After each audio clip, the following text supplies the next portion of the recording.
বাস্তবায়িত, স্বপ্ন সত্য, এটা হচ্ছে সুপ্রিয় ভাই এবং বোন।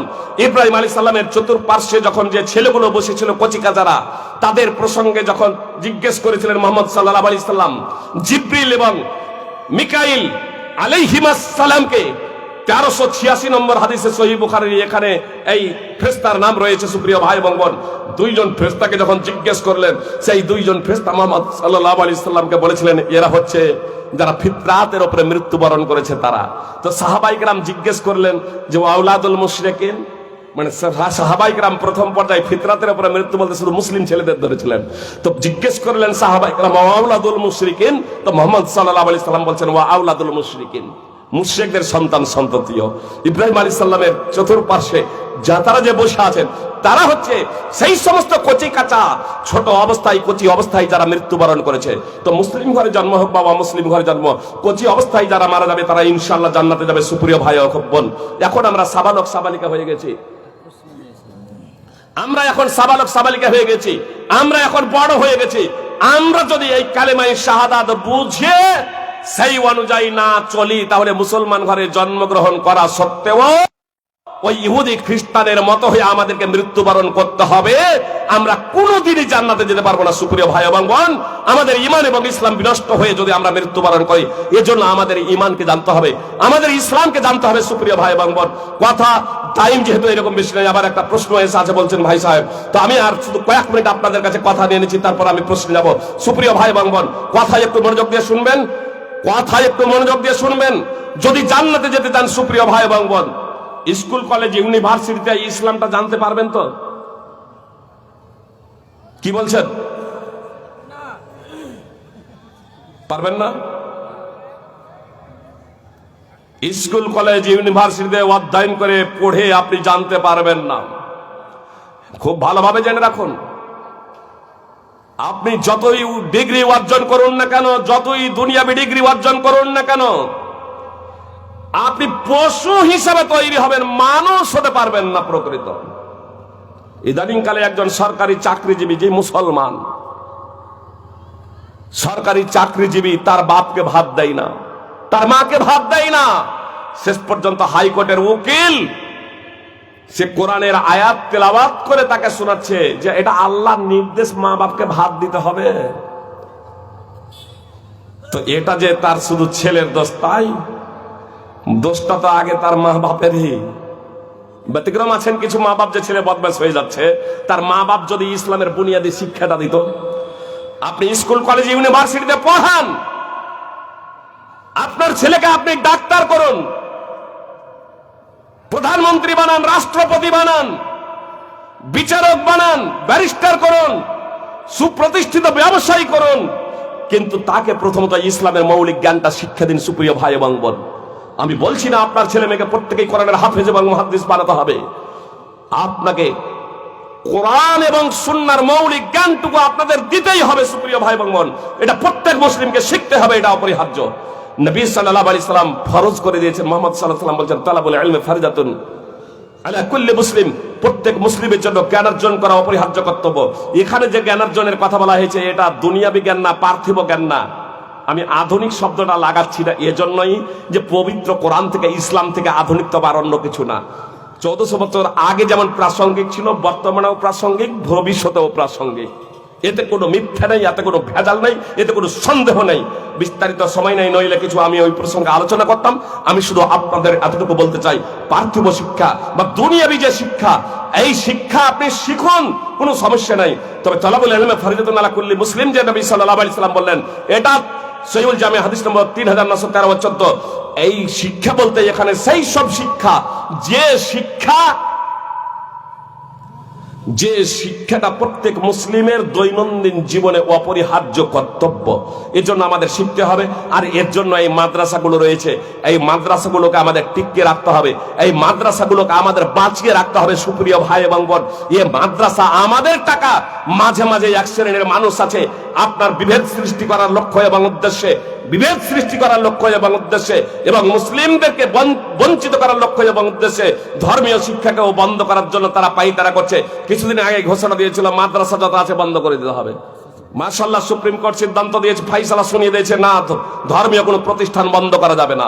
যদি হিন্দুদের ধর্মীয় প্রতিষ্ঠান যদি থাকে, তাহলে মুসলমানেরও ধর্মীয় প্রতিষ্ঠান থাকবে। সুপ্রিয় ভাই এবং বোন, আপনাদের বলি, কিন্তু এই মাদ্রাসাতে কিন্তু আপনার সরকার টাকা দেন না, সরকার আপনার সহযোগিতা করেন না। সুপ্রিয় ভাই এবং বোন, এগুলো আপনাদের দানেই চলে, আপনাদের সহযোগিতাই চলে। সুপ্রিয় ভাই এবং বোন, আমি কথায় প্রসঙ্গে বেশি বলবো না, মাত্র কয়েকটা মিনিট আপনারা মনোযোগ দিয়ে শুনবেন।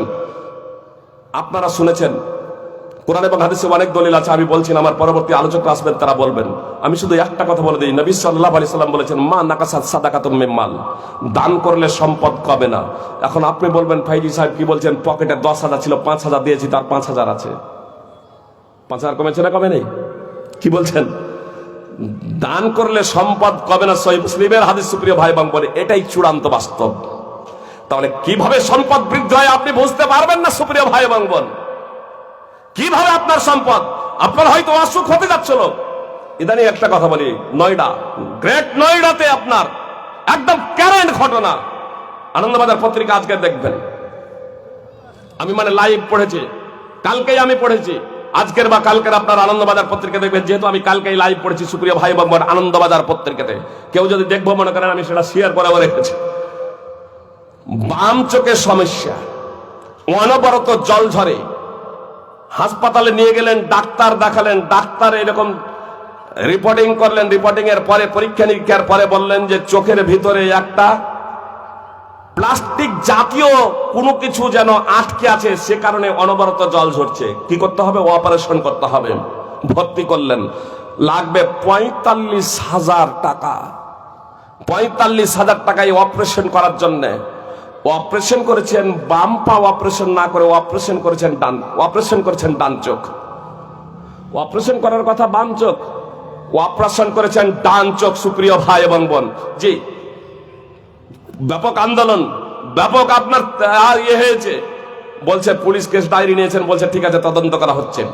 আপনার গত মে মাসে আপনার কেরালাতে বাম হাতে 6টা আঙুল অপারেশন করে করবে 5টা, আমাদের সব 5টা আছে না, 6টা আঙুল অপারেশন, একটা কেটে ফেলবেন। তো ভুল করে ডান হাতে অপারেশন করেন নাই, শিশুটা আপনার 4 বছরের, একবারে জিভ কেটে বাদ। ডাক্তার সুপ্রিয় ভাই, এজন্য আমি একটা কথা বলি, এই মঞ্চে আসার বা যে কোনো কাজ, যে কাজ করছেন সেই কাজে দক্ষতা অর্জন করুন। সুপ্রিয় ভাই এবং বোন, যদি ওই টুকলি দিয়ে আর চিরকুট দিয়ে, অনেক সময় টুকলি আর চিরকুট না, আমাদের মুর্শিদাবাদ লালবাগের ঘটনা, মেয়েটা মারা গিয়েছে, আপনার অপারেশন করেছে ভালোভাবে, আপনার পরিষ্কারই করেনি, পেটে রক্ত এরকম জমাট এরকম বেঁধে আছে। কলকাতায় যখন যাচ্ছে পিজিতে, সেখান থেকে বলছে কোন ডাক্তার কে এটা অপারেশন করেছে, একবার তো শেষ থেকে বাঁচানো সম্ভব না, মারা গিয়েছে। ওর স্বামীকে বলে গিয়েছিল যে আমার ভয় হয়েছিল, এইদিকে আমার অপারেশন চলছে, ও পেট কেটে দেওয়ার পরে তারা নৃত্য গান বাজনা করছে। কিভাবে আপনার টাকা ধ্বংস হয়ে যাবে, কিভাবে আমার আপনার জীবন শেষ হয়ে যাবে, আমি কল্পনা করতে পারবো না। সুপ্রিয় ভাই এবং বোন, দান করলে সম্পদ বাড়ে, এতে সন্দেহের কোনো অবকাশ নাই। আজকে আপনাদের কাছে টাকা চাওয়া হচ্ছে, এমন একটা সময় হঠাৎ বুঝতে পারবেন না। সুপ্রিয় ভাই এবং বোন, আপনার কয়েকদিন হলো আপনার ছিলেন উত্তরাখণ্ডে, সম্ভবত আপনার বাস গর্তে উল্টে গিয়ে সঙ্গে সঙ্গে শেষ। এ তো অহরহ আপনারা দেখছেন। মুহাম্মদ সাল্লাল্লাহু আলাইহি সাল্লাম বলেছেন যে আমার উম্মতের কিছু লোক জেনা ব্যভিচারকে হালাল মনে করবে, রেশম কাপড় পুরুষদের জন্য হারাম কিন্তু তারা হালাল মনে করবে, বাদ্যযন্ত্রকে হালাল মনে করবে, গান বাজনাকে তারা হালাল মনে করবে, এবং কিছু লোক পাহাড়ের পাদদেশে বসবাস করবে। বৈকাল বেলায় যখন তারা ছাগল নিয়ে আসবে, তাদের কাছে কোনো অভাবী ব্যক্তি তার অভাবের কথা পেশ করলে তখন সে বলবে ইরজি ইলাইনা গাদা, আমাদের কাছে তুমি কালকে এসো। ফায়ুবাইয়িতুহুমুল্লাহ ওয়া ইয়াদাউল আলা, এইদিকে আল্লাহ তাআলা তাকে এবং পাহাড়টাকে ধ্বংস করে দেবেন। পাপুয়া নিউগিনির আনন্দবাজার পত্রিকা, আজকাল পত্রিকা, আল জাজিরা পত্রিকা, বিভিন্ন পত্রিকা আপনারা উঠিয়ে দেখবেন, 23শে মে দিন গিয়ে ভোর 3টায় যখন মানুষ বিভোর ঘুমিয়ে আছে, একেবারে পাহাড় পাহাড় পুরো একটা গ্রাম মাটির তলে চলে গেছে, মাটির তলে চলে গেছে। মুহাম্মদ সাল্লাল্লাহু আলাইহি সাল্লাম ভবিষ্যদ্বাণী করেছেন, মানুষ যখন পাপাচারে লিপ্ত হয়ে যাবে আল্লাহ তাআলা তখন ধসিয়ে দেবেন, ধসিয়ে দেবেন। সহিহ বুখারী হাদিস নম্বর 5590।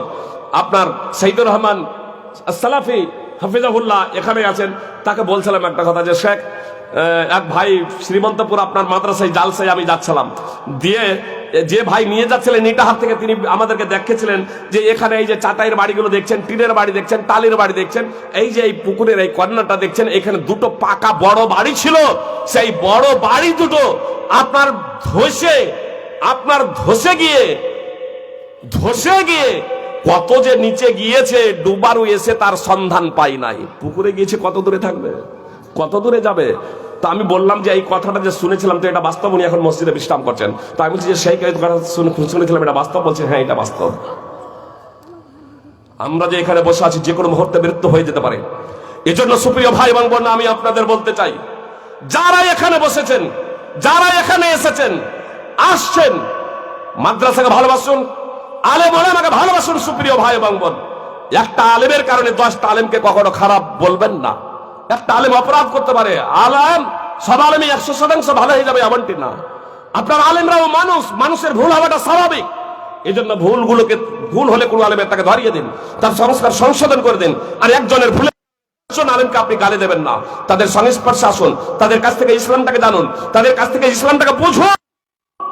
যতদিন তারা আছে ততদিন এই ইসলাম সঠিকভাবে থাকবে, আর যেদিন তারা থাকবে না এই ইসলাম পৃথিবী থেকে বিলুপ্ত হতে শুরু করবে। সুপ্রিয় ভাই বোন, এই জন্য আপনাদের কাছে আমার বিনীত অনুরোধ, যারা এখানে বসে আছেন, টাইম যেহেতু শেষ হয়ে গেছে, প্রশ্ন আছে প্রশ্ন দেন, আর এরই মাঝে বলবো আমি অবশ্যই এলাকা সম্পর্কে অবগত নাই।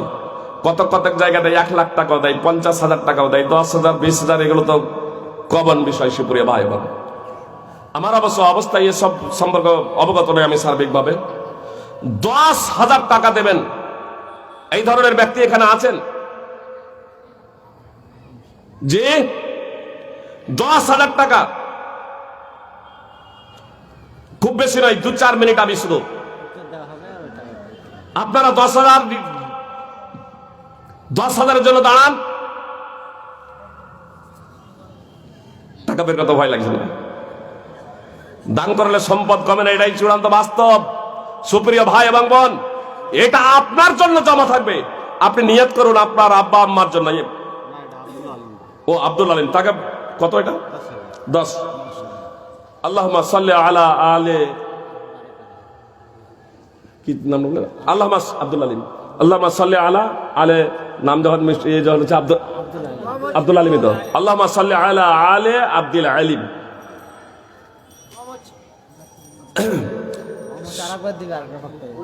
সুপ্রিয় ভাই এবং বোন, আব্দুল আলিম ভাই যদি আপনি এখানে উপস্থিত থাকেন, আব্দুল আলিম ভাইয়ের কাছে আমার বিনীত অনুরোধ, সবাই বলছেন যে কম হয়েছে, কম আর বেশি হোক সেটা আপনি স্পষ্টভাবে বলুন যে আপনার এই যথেষ্ট। আর যদি আপনার সামর্থ্য থেকে থাকে, আমি বলবো যে আপনার আব্বা আম্মা বেঁচে থাকলেও দান করেন, মারা গেলেও দান করেন। আমরা যারা দান করবো আব্বা আম্মার নামে, স্পষ্ট হাদিস আছে, আব্বা আম্মার নামে যদি দান করি তাহলে আমি দান করলে যে নেকি পেতাম, আব্বা আব্বার নামে দান করলো আমি সেই নেকিটাই পাবো, আবার আব্বা আম্মাও পাবে। তাহলে আমার নিজের নামে দান করবো কেন? এই জন্য আমি যখন দান করি, যা কিছু দান করি আব্বা আব্বার নামেই আমি দান করি। এই জন্য আপনাদেরকে বলবো, আব্বা আম্মা যদি মুসলিম যদি হয়, কোন অমুসলিম যদি ইসলাম কবুল করে থাকেন, তখন আব্বা আম্মার নামে দান করবেন না। বুঝতে পারছেন? যদি মারা যায়, মুশরিকদের জন্য দান করলে, কাফেরদের জন্য দান করলে কোনো লাভ হবে না। বুঝতে পেরেছেন? এজন্য যদি যাদের আব্বা আম্মা যারা মুসলমান তারা বলুন। সুপ্রিয় ভাই এবং আমি টাইম নিচ্ছি না। 10, 5, 2, 1,500, 1,000, অবশ্য 500 গুলো আমার পরবর্তী রাজনীতি করবেন। যারা 1,000, 2,000, 5,000, 10,000 দেবেন, আমি তাড়াতাড়ি বলছি একটু আপনারা এগিয়ে আসুন, এগিয়ে আসুন। আর শুনুন, জানাজার নামাজে দোয়া ও সূরা ভুল হলে কি নামাজ হবে? সুপ্রিয় ভাই এবং বোন, ভুল যদি হয় তার জন্য পিছনে মুক্তাদি আছে। প্রথম নম্বর কথা হলো, ভুল যদি হয় অনিচ্ছাকৃত ভাবে, তাহলে ইনশাআল্লাহ সেটা ক্ষমাযোগ্য। কোনো সমস্যা নেই। তবে সূরা ফাতিহা জানাজার নামাজে এটা হলো রুকন। আপনার যদি ভুল হয়, আপনি জানতে পারছেন, তাহলে আবার আপনি পুনরায় যেখানে ভুল হচ্ছে সেখান থেকে আবার শুরু করুন। আপনি সূরা ফাতিহা পড়ে নিয়েছেন, শেষ হয়ে গেছে, তারপরে মনে হচ্ছে যে আপনি আয়াত ছেড়ে দিয়েছেন সূরা ফাতিহায়, তাহলে আবার পুনরায় পড়ুন। আর যদি সূরা ইখলাস বা অন্য সূরা পড়তে গিয়ে, সূরা ফাতিহার পরে অন্য সূরা পড়তে গিয়ে যদি ভুল যদি হয়, তাহলে কোনো সমস্যা নেই। তার কারণ সূরা ফাতিহা পড়া হলো অপরিহার্য, তারপরে যে যা পড়বেন সেটা হলো মুস্তাহাব। এবার দোয়ার ক্ষেত্রে ভুল হলে সেটা আবার করবেন। ওয়ালাইকুম আসসালাম ওয়া রাহমাতুল্লাহ। আব্দুল আলী, মাশাআল্লাহ, আলহামদুলিল্লাহ। আমি সন্তুষ্ট এই দৃষ্টিকোণ থেকে যে আপনার মুখে সুন্নতি দাঁড়িয়ে, আলহামদুলিল্লাহ, খুব ভালো ছিলাম। রতুয়ার আর কি, ওই রতুয়ার, মাশাআল্লাহ মাশাআল্লাহ। তো ভাইজান, আপনি কষ্ট করে কিন্তু নিজের উপরে চাপিয়ে নেবেন না। আমি বলবো বলে কষ্ট করে চাপিয়ে নেবেন না। নুরুল, আল্লাহুম্মা সাল্লি আলা আলি নুরুল। আমি কষ্ট করে চাপিয়ে নিতে বলবো না। আমার ভাইয়েরা কিছু কিছু বলছেন আপনার সম্পর্কে, যারা অবগত যে আপনি এর থেকেও বেশি দিতে পারবেন। তো মানুষের বিভিন্ন পরিস্থিতি যায়। আল্লাহ তাআলা আপনার ধন সম্পদকে আরো বৃদ্ধি করে দিন, আপনাকে বৈধ পন্থায় উপার্জন করার আরো তৌফিক দান করেন, যাতে বেশি করে আরো দান করতে পারেন। জি, স্বতঃস্ফূর্ত ভাবে ভাই যেটা বললেন সেটাই গ্রহণ করে নিলাম। আমি অবশ্য ধরনের নয়, অন্য কেউ চাইলে সেটা তখন করবেন। ভাই এক্সট্রা আপনাদের কথা অনুযায়ী আরো 2000 টাকা দান করেছেন, আলহামদুলিল্লাহ। আল্লাহ তাআলা তা কবুল করুন। আল্লাহ তাআলা তাকে ঈমানের উপরে অটল রাখুন, তার পরিবারের শান্তি অবতীর্ণ করুন, বরকত অবতীর্ণ করুন তার ব্যবসা বাণিজ্যে। সুপ্রিয় ভাই এবং বোন, বক্তা দিয়েছেন তো? জি, বক্তা চলেছে, আমি শেষ করে দিচ্ছি। যারা দেবেন তা তাড়াতাড়ি আসেন। কবরে মৃত ব্যক্তিকে রাখার সঠিক পদ্ধতি কি? সুপ্রিয় ভাই এবং বোন, আমাদের দেশে সাধারণত শুধু চিৎ করে রেখে দেওয়া হয়, তারপরে মুখটাকে কেবলামুখী করে দেওয়া হয়। কেবলামুখী করার কথা বলা হয়েছে, বুঝতে পেরেছেন? নামাজে কোন দিকে মুখ করতে হবে? কেবলা। আপনাদের একদম প্র্যাকটিক্যালে দেখিয়ে দিচ্ছি, বুঝতে পেরেছেন? এইভাবে যদি নামাজ পড়তে শুরু করে দিই কেবলামুখী করে, নামাজ হবে তো? এইভাবে, এটা হচ্ছে কেবলা। তো এইভাবে শুধু কেবলা কেলাম যে নামাজ পড়তে শুরু করেছি, নামাজ হবে? পুরোটাই ঘুরেতে হবে কেবলা, তখন হবে কেবলামুখী। এটা শুধু কেবলামুখী না, মুখটা ঘুরিয়ে নিয়ে, এটা কেবলামুখী না। নবী সুনান আবি দাউদের হাদিস, নবী সাল্লাল্লাহু আলাইহি সাল্লাম বলেছেন যে তোমাদের জীবন এবং মরণ উভয় অবস্থাতেই তোমাদের কেবলা হলো মসজিদে হারাম। কেবলামুখী। সুপ্রিয় ভাই এবং বোন, আমাদের এখান থেকে যেহেতু পশ্চিম দিকে পড়ছে, উত্তর দিকে মাথা করে আপনার কেবলামুখী করে শুধু মাথাটা ঘুরিয়ে দেওয়া হচ্ছে, এটা সঠিক না।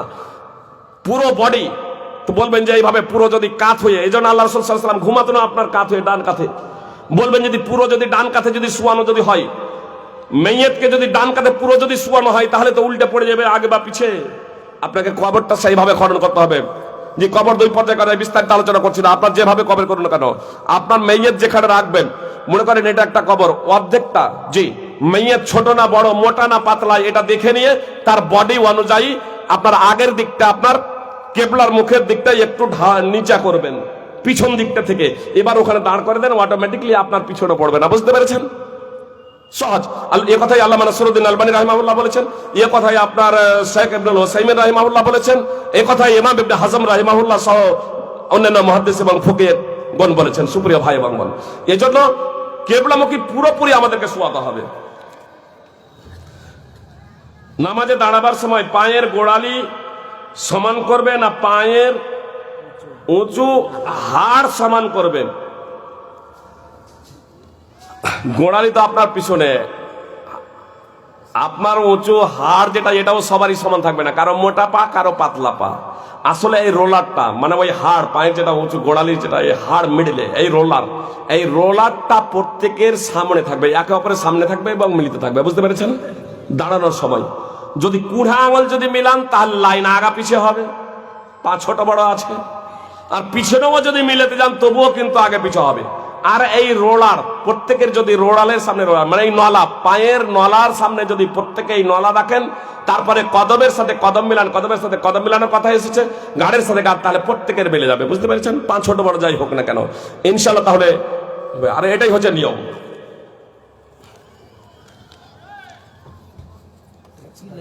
বিড়ির টাকা খাওয়া হারাম না হালাল এগুলো সুপ্রিয় ভাই এবং বোন, বিড়ির ব্যাপারে মহিলারা এক গ্রাম থেকে অন্য গ্রামে পর্দা ছাড়া এবং অন্য পুরুষের সাথে যেতে পারে কি?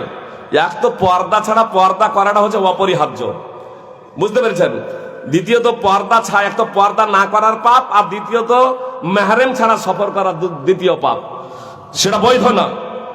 মেয়েরা এক গ্রাম থেকে অন্য গ্রামে যেতে পারে পর্দার সহিত, যদি নিকটবর্তী হয় সেটা পর্দার সহিত সেটা যেতে পারে। আর সফর এই ধরনের দূরত্ব হলে মেহরেম ছাড়া সফর করতে পারে না। বিড়ির উপার্জন করা টাকা খাওয়া হালাল না হারাম? যে জিনিসটা হারাম তার থেকে উপার্জিত অর্থ হারাম, বুঝতে পেরেছেন? তার উপার্জিত অর্থ হারাম। এখন আমাদের তো ইমানের সজীবতা নেই, তাহলে কেমনে আমরা ওই বিড়ি ছাড়তে পারবো? বলেন, কেমন বিড়ি ছাড়তে পারবো? তাহলে খাবো কি? এই যে ইমানি দুর্বলতা। মাতৃ জঠরে যেদিন ছিলেন সেদিনই আপনার কিন্তু রিস্ক লেখা হয়ে গেছে। ধৈর্য ধরবেন বৈধ পদ্ধতিতে আসবে, অধৈর্য ধরবেন অবৈধ পদ্ধতিতে আসবে। মাতৃ জঠরে যতটা রিস্ক লেখা হয়েছে ততটাই খাবেন। একটা দানা থাকতে 1 সেকেন্ড আয়ু থাকতে কেউ মারা যাবেন না ইনশাআল্লাহ। অতএব ধৈর্য ধরুন, বৈধ পদ্ধতিতে উপার্জন করুন। আল্লাহ তাআলা আমাদের প্রত্যেকে পবিত্র কোরআন ও সুন্নাহ অনুযায়ী জীবনযাপন করার তৌফিক দান করেন, আমিন। আসসালামু আলাইকুম ওয়া রাহমাতুল্লাহি ওয়া বারাকাতুহু। জাযাকাল্লাহু হাসানাল জাযা। আমরা এতক্ষণ পর্যন্ত শ্রদ্ধেয় শাইখ আনোয়ারুল হক